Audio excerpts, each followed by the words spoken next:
Notice ছাড়া কি আর কারো নাম ভোটার তালিকা থেকে বাতিল করা যাবে না? ট্রাইব্যুনাল থেকে ডিলিটেড ভোটারদের জন্য ঠিক কি খুশির খবর এলো? নাম বাতিল হলে কি ভোটারকে নিজের কথা বলার সুযোগ দেওয়া হবে? ২১শে এবং ২৭শে এপ্রিলের তালিকায় কাদের নাম থাকার সম্ভাবনা সব থেকে বেশি?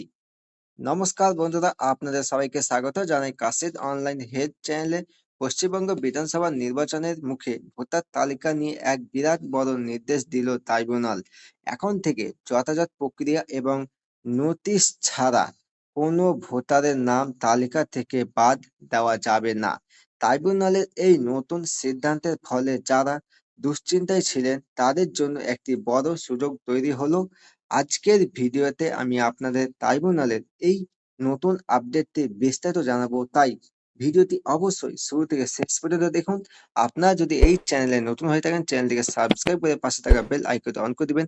ভিডিওটি ফেসবুক পেজ থেকে দেখলে পেজটিকে ফলো করতে ভুলবেন না। চলুন ভিডিওটি শুরু করা যাক। তো প্রথমে দেখে নেব ট্রাইব্যুনালের কড়া নির্দেশ। ট্রাইব্যুনালের অবসরপ্রাপ্ত বিচারপতিদের বেঞ্চ স্পষ্ট জানিয়ে দিয়েছে যে কোনো ভোটারের নাম বাদ দিতে গেলে তাকে আগে থেকেই নোটিশ পাঠাতে হবে। সংশ্লিষ্ট ব্যক্তিদের কেন নাম বাদ দেওয়া হচ্ছে তা জানতে হবে এবং তাকে নিজের বক্তব্য পেশ করার সুযোগও দিতে হবে।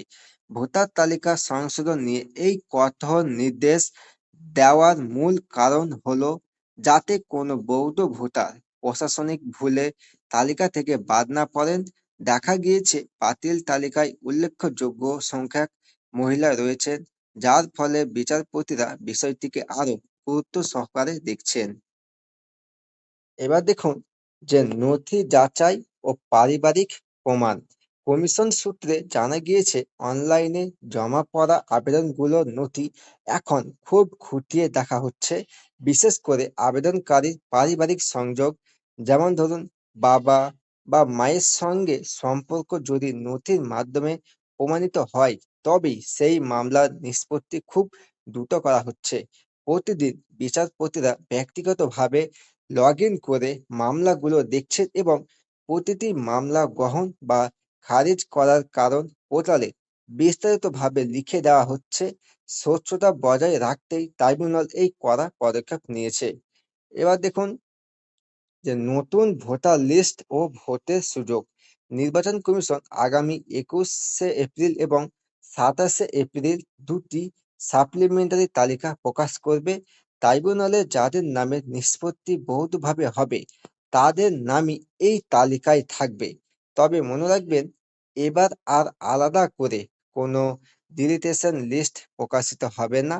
এই তালিকায় যাদের নাম থাকবে তারাই ২৩শে এবং ২৯শে এপ্রিলের নির্বাচনে ভোট দিতে পারবেন। ট্রাইব্যুনালের এই পদক্ষেপে অনেক ভোটারের মনে নতুন করে আশার আলো জেগেছে। সুতরাং বন্ধুরা, নোটিশ ছাড়া না বাতিল না হওয়ার এই সিদ্ধান্তটি আপনাদের কেমন লেগেছে তা অবশ্যই কমেন্টে জানান। আপনার ট্রাইব্যুনাল স্ট্যাটাস চেক করেছেন কিনা এবং সেখানে কোনো নতুন আপডেট পেলেন কিনা তাও আমাদের জানাতে ভুলবেন না। ভিডিওটি ইনফরমেটিভ মনে হলে একটি লাইক দিন এবং ভিডিওটি প্রচুর পরিমাণে শেয়ার করে বন্ধুদের সচেতন করুন। সরকারি সব আপডেট সবার আগে পেতে আমাদের চ্যানেলটি সাবস্ক্রাইব করে পাশে থাকুন। দেখা হচ্ছে পরবর্তী আপডেটের সঙ্গে। ততক্ষণ আপনারা সুস্থ থাকুন, ভালো থাকুন। ধন্যবাদ।